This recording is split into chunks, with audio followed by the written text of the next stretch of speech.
Hi guys, good afternoon, happy Sunday to you, and welcome back once again to the EdWord. This is my first of my 2 delayed video reviews I have to do. I had a very busy and a very full week this past week, so Wednesday night I missed both the Season 1 finale for Willow and the latest episode of Star Wars The Bad Batch. I finally caught up on both. About to give you my thoughts on the Season 1 finale of Willow.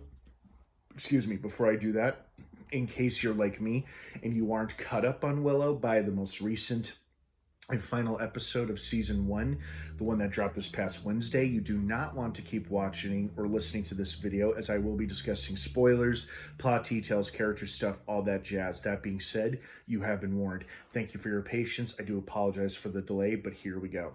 So, first and foremost, I really liked this season finale. This was probably one of their better episodes.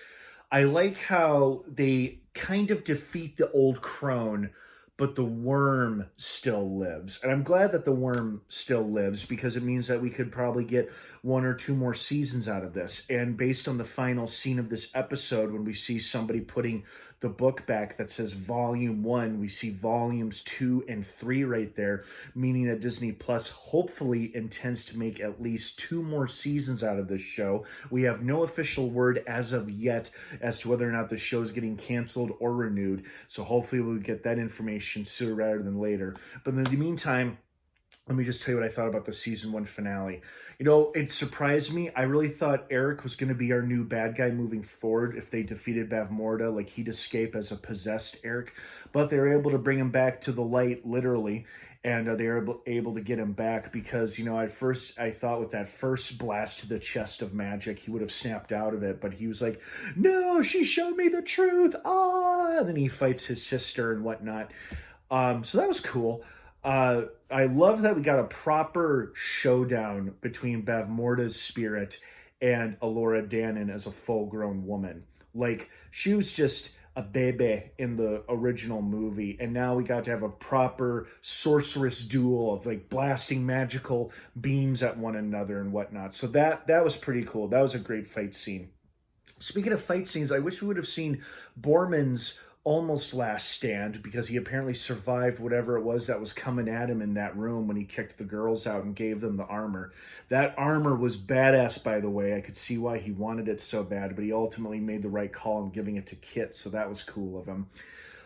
It sucks that we lost Graydon, although I wasn't surprised with the final scene, or one of the final scenes of this episode, where we see him in the dimension controlled by the Wyrm, and the Wyrm most likely in the form of Elora Danan telling him that she needs him for what's to come, and it looks like she plans to bring a badass looking army along the way, along with the 2-headed Eberisk. I think that's how you say it, Eberisk or Eberisk. It's the 2-headed monster creature thing from the original movie that came out of a troll when it was kicked into the water.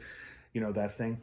You saw it breathing fire right behind Elora in that closing shot there. So hopefully Graydon isn't really dead and he's just stuck in another dimension, because if he had been dead, that would have been really sad, because I started to really like him in these past couple episodes, and he had some great redeemable qualities. So hopefully we get to see him again if we do indeed get a second season. I'm glad Willow got to show off some real magic too. You know, I like that he showed up during the wedding ceremony and kind of crashed it there. And I like how Elora Danan was kind of playing both Eric and the crone from the beginning, or at least maybe changed her mind before she could seal her fate with the kiss. So that was pretty cool. Overall, very good Season 1 finale. I love how they left the door open for more seasons, and I certainly hope it gets more seasons, or at least 2 more seasons, with books Volume 2 and 3 right on the shelf right next there to Season 1. So fingers crossed. And overall, this was a very good season finale. It was exciting. It was magical. It had some great fight scenes. It had some deep emotional moments between characters. I like how we got to see Sorsha one more time without actually seeing Sorsha, because that wasn't really Sorsha. That was part of the illusion or the hallucination to try to manipulate Elora. but it was nice to see a Sora show one more time before the show ended its first season. So overall, I really liked the season finale, and I hope you guys did too, and I hope enough of us watched it to get at least one more, if not two more seasons, but no word on that as of yet. Only time will tell. Well, thank you so much for watching my episode review for the season 1 finale of Willow. All the episodes are now streaming in its entirety on Disney+, and as soon as we hear more about possible more seasons, I'll try to do a video on it. Thank you so much for watching. Thanks again for your patience and bearing with me as I finally got this uploaded. Have a wonderful rest of your holiday weekend. Stay safe out there, and of course, until next time, may the Force be with you.